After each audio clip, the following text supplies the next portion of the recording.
I'm here with Kate Casey. Thank you very much for joining. Thank you for Uh, having me. you're the host of Reality Life with Kate Casey, Hmm. which is intimidating because you are the host of a podcast that's in the top charts on Apple Podcasts under TV and film. And you're also the creator of What to Watch This Week with Kate Casey. Hmm. And for your topic today, we're going to talk about reality TV. My favorite. And you've written some of the most interesting takes that I think people need to hear. So I'm excited to get into it. So I'm going to start 20-minute timer. Okay. Um, Generally, I ask why you chose reality TV as your topic. Um, but maybe the better question is when did your love for reality TV begin? So when I was in high school, I went to this boarding school for underprivileged kids, and it was like a student home with 16 girls. We all lived together. We had roommates, had to do chores, etc. So I was home for holiday break, and I watched a show called The Real World.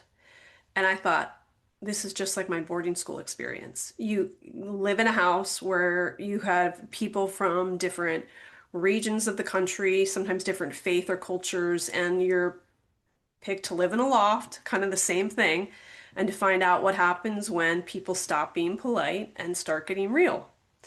And it just really spoke to my soul. I love the idea of going somewhere and meeting people that have a completely dissimilar life to your own, and I like the idea of being a voyeur into this living experience for people that I think are at such a precious time period, which is after you graduate from college and you're really beginning to strip away your parents' ideologies and build your own life with your own set of friends and build your career. So it really sucked me in, and I was immediately somebody who really connected to real people, real stories. Some people love movies. I liked documentary films and I liked reality television because I felt like the great thing about those projects is that the story lives on. When a character is in a movie or a TV show, it's like, well, that's the end of the story. But with reality TV or documentaries, you can still follow someone's life and you can keep checking back in on them, t 2, 5, 7, 10 years. Okay, well, how has the trajectory of your life changed? And when you look back at that experience, what did you learn from it? What did you learn about other people and about yourselves? So I was always sucked into that, and I began a show 9 years ago. I pitched it to a network, Wondery, and I said I would love to do a show about reality television as sort of a love letter to them. I'd like to track down people who were on shows like The Real World and ask them how it changed their life. And if you can believe this, they asked me at the time, do you think enough people watch reality television? And now there are literally thousands of podcasts that are about reality TV. And I started with one episode a week, and now I do 6 episodes a week.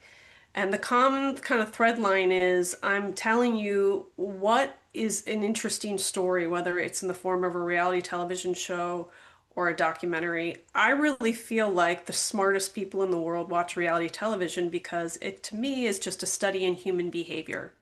Yeah. And when you expand into documentaries, there are so many people that have said to me over time, I never thought I liked sports until I started watching sports doc series because it just gives you a window into someone else's life. And I think the more you look at people's lives through the lens of a reality television show or a documentary, you kind of realize I'm not actually that dissimilar to that person. I, may have health issues, or I'm struggling in my marriage or parenting. I don't feel confident in my job. I think it sort of strips away the notions that you have about somebody based on where they live, their income, or their faith or their culture. And that I think is the most incredible part of being part of a world that does so much to expose people to the way that other people live and think. Yeah. You've said that people who watch reality TV, because I think the distinction is important, mainly in how people perceive it. Uh, Yep. you've said that people who watch reality TV are cultural anthropologists. Yes. And I think that's like a really great way to look at reality TV, and two, it's sort of imposes as an audience like a certain lens with which to watch reality TV. And I think that's what a lot of people who do write reality TV off as maybe lowbrow or something that isn't or is even worth like differentiating as a whole separate genre from documentary. Simply because maybe they're just not watching it with the right lens. Right. But I have a couple interesting intersections with reality TV. I mean, I worked on a reality TV show for a year, called The Glass House. I don't know if you're familiar with it. I am. Yeah, so it existed, I think, just one season, and then Big Brother sued them, and yeah, so I was there for that season. I worked the night shift and watched uh, like 8 of 100 cameras that were being like Mhm. shown to me. I was a logger. It was a very weird part of my life, but that was like watching people sleep. Very, very interesting voyeuristic job. Mhm. The other intersection I have is my grandmother, who's 94 years old, is obsessed with 90 Day Fiance. Oh, And okay. I think, Yep. yeah, so I've watched seasons. She will talk like effusive. I've never seen her talk Yes. so excited about anything other than 90 Day Fiance. And I think it one shows like just how broad the appeal of reality TV is. And I Yes. think part of what makes it so appealing is the characters that are, I mean, they're real people, but it's what I'm always like attached to in any form of art or Mhm. like storytelling are the characters. And there's just nothing, the vulnerability that is like exposed in reality TV is just, it's unparalleled. I agree with you. I think too, when you watch a reality show and you start to, first of all, let go of this notion that it's lowbrow, which I can't stand. It bothers Yeah. me. And by the way, the people that tell me, oh, I don't want to waste brain cells or I don't have enough time, seemingly know every single, cast member of The Bachelor who's in the final. So it's almost like a dirty little secret. And I'm here to tell you, you don't need to keep it a secret. Like plenty of people that you know are watching it as well. But when you take a show like a Real Housewives, for example, and maybe it's four women and they're at a dinner table. And if someone's walking through the room, they might think, oh, it's just a bunch of women and they're arguing. To me, I'm looking at what's each woman's singular story. Where are they from? What kind of parents did they have? What are the values in which they grew up believing in? Where did they go to school? What's their job? Do they have any children? How long have they been married? What do they think about themselves at this point in their life? Now I'm thinking about how their lives intersect with the other women. Do they find commonality? What is that commonality? Do they have different views on parenting and marriage? Does that create conflict? Where does this person seem to be moving in the next 5 years? Do they feel like they're confident enough to make a transition in their life? I'm picking at all the certain like interpersonal and personal issues to try to figure out who those women are in this moment in time. And if you think about it, traditional media or movies, I should say, or even TV shows, have long forgotten about certain segments of the population. So when Real Housewives, for example, came out, it was an exploration of women in a certain age category that were just not being covered in movies and TV. And other reality shows do the same. Yeah, and one of I think the most interesting articles you wrote touches on not just it showing like well it's the Ozzy Osbourne one. And I think Mhm. that just like the way that you kind of I hadn't really thought about what a profound effect that show has had on our culture. But when you really think about this guy who was once famous for like, biting the head of a bat actually ended up being significantly more famous for, trying to figure out a TV remote. Yep. It's just there's something so profound Mhm. in that culturally. And it says a lot about, what we actually want as a culture. We want to watch humans. We especially want to watch people that we perceive as having an aspirational life. And the beauty of the Osbournes is you take this person who seems bombastic, right? Yeah. And then quickly you realize, oh, he's got like a caramel center. He's totally in love with his family. He's so sweet.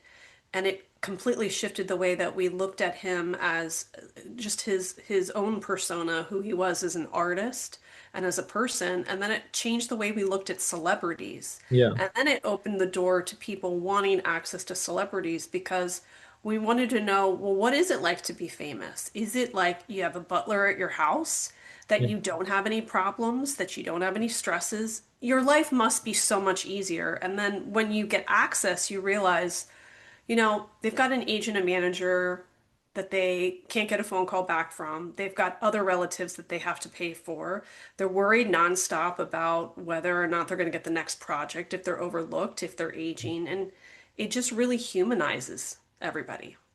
Yeah, I think right now, in many ways, we're going through this re re-understanding. Like we're re-examining what a celebrity is. Hmm. I think it's shifting. And I imagine reality TV played a big part in that. I mean, I think about like Cameo, you know, Yes. like that's a Cameo is literally like it's taking celebrity culture and turning it into like its own creator economy. It's a very Yeah. fascinating And by the cultural. way, a lot of those reality stars make more money in a year on Cameo than they Yeah, actually make on the television project. I would imagine so. Yeah. Yeah, I mean, I think maybe since I don't know, I haven't thought about this as deeply, but my like intuition is like it's really about the people. Um, Hmm. and maybe it's has it shifted? Oh, like if it did start, I don't know the whole like a history of reality TV, but did it shift from like celebrity focus to uh more like to less celebrity driven? Yeah, I would say that when you really saw that shift would be the first season of Survivor, Yeah. because all of a sudden that show was on the cover of every magazine and people wanted to know every single detail about all of the contestants. And I think since then, you really see an audience that's hungry for access to every part of someone's life. And what made it even better was that movie stars were so guarded. They're protected by publicists, agents, and managers. They live in Beverly Hills behind a gated wall. They have no idea how regular people are. And then suddenly, like a person that you went to college with is on the cover of Us magazine and they're being interviewed by all these media outlets. And you think, well, that could be me, Yeah. different than a movie star. And then you also get access to them. They want to do interviews. They're excited to go to an event and to meet people and wait in line and talk about their experiences. And celebrities never were like that. So I think that was a big shift too. Yeah, yeah. And it's like the time, definitely length play. I mean, reality TV it really so much of it. Um, it's like seasons are long, episodes are long, and a lot of it is just, you know, you just really get to sit with these characters for or these people. I don't for a Yeah. long time, and you feel like you know them. I know that from watching 90 Day Fiance, so I could converse Yep. with my grandma. But I'm also thinking, every once in a while I will have my like a reality uh connection. One that I had like I guess it's probably quite a I don't remember when the first season was, but The Circle. Uh Oh, right. that the first season of that, like I could tell you every character on that. Yeah. Uh for some reason that one just really resonated with me. I thought it was one of like the best pieces of TV I'd ever seen. Yeah, it Um, was really inventive and it really was of the time. Parasocial relationships, really unpacking that. And I also think it touched on catfishing.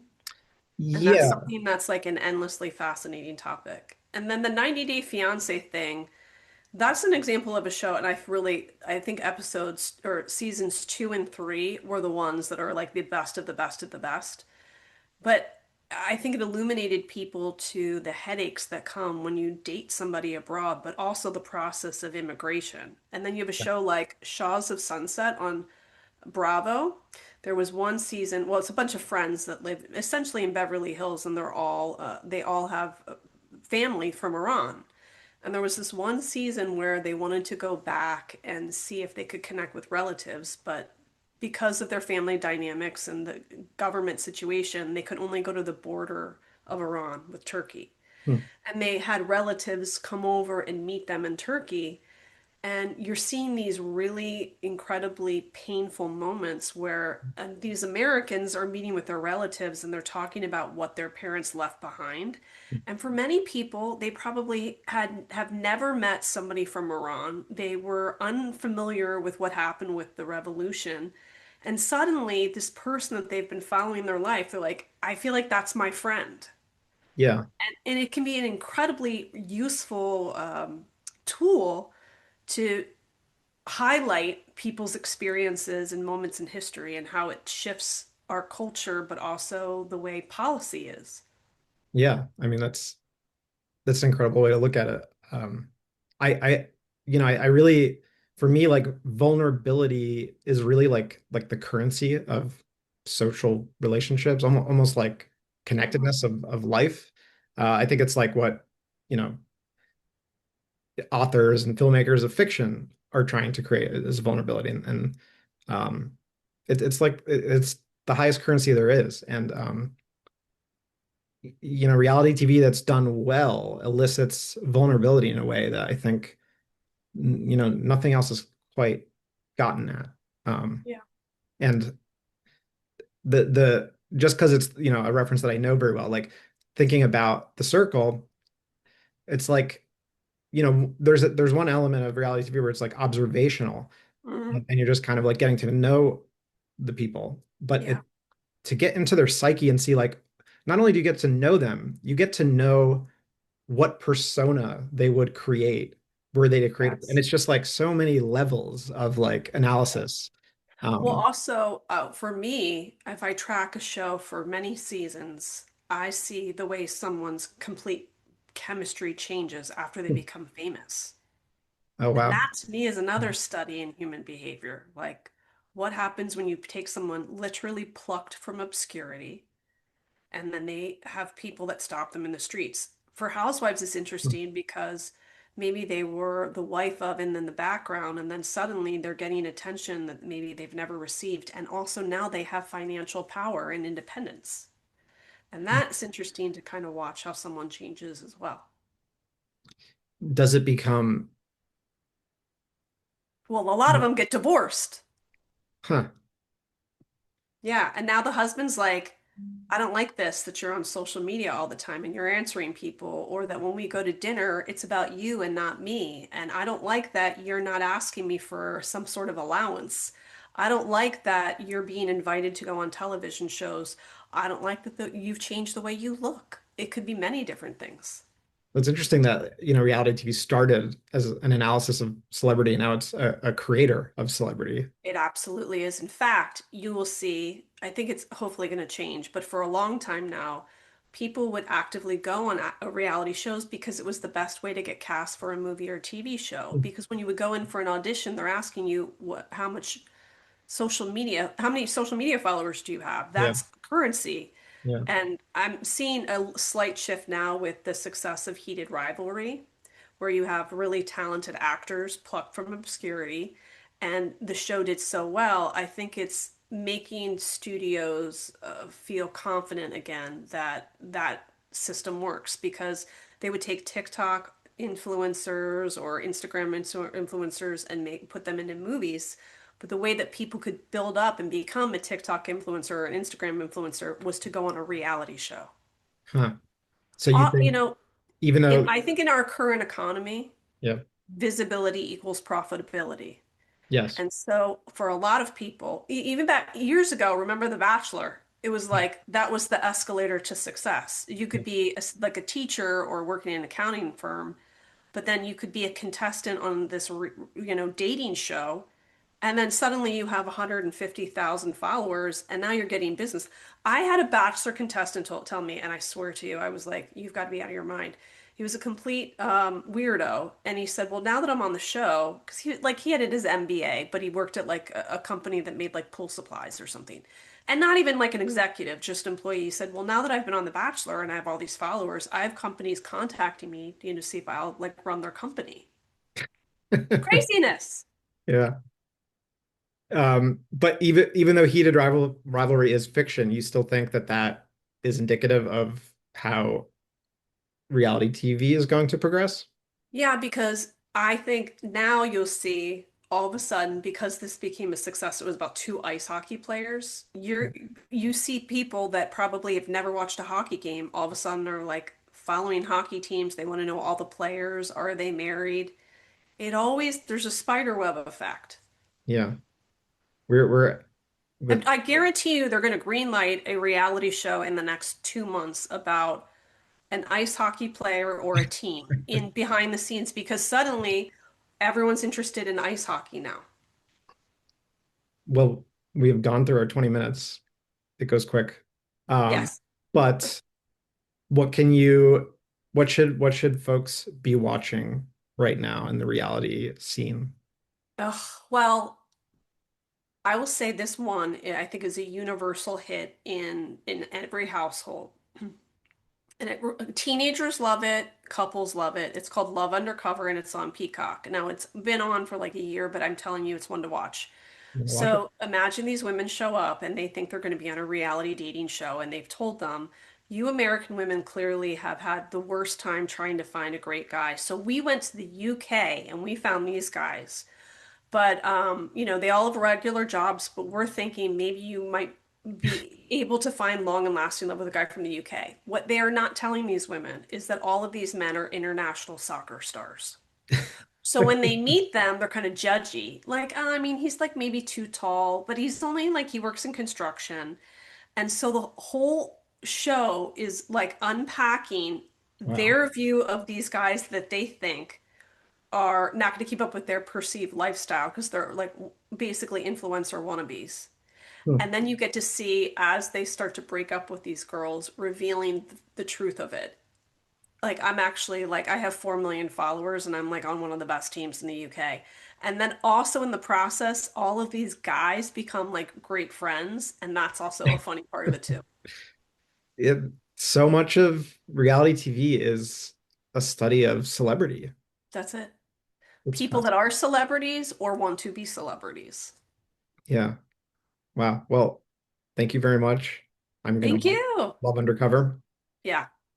And people should tune into your podcast and check out your Substack to stay up to date with interesting reality stuff. Uh, I hope more people watch reality TV with the lens and perspective that you're suggesting they do. I love it too because when people who start watching and maybe it's a show about international travel, and then you get to hear the perspective of pilots or, somebody who's in the insurance industry or what all of the different viewpoints that people bring through their lens watching someone else's life, I find infinitely fascinating. Yeah. Well, thank you so much for sharing. Thank you. Great.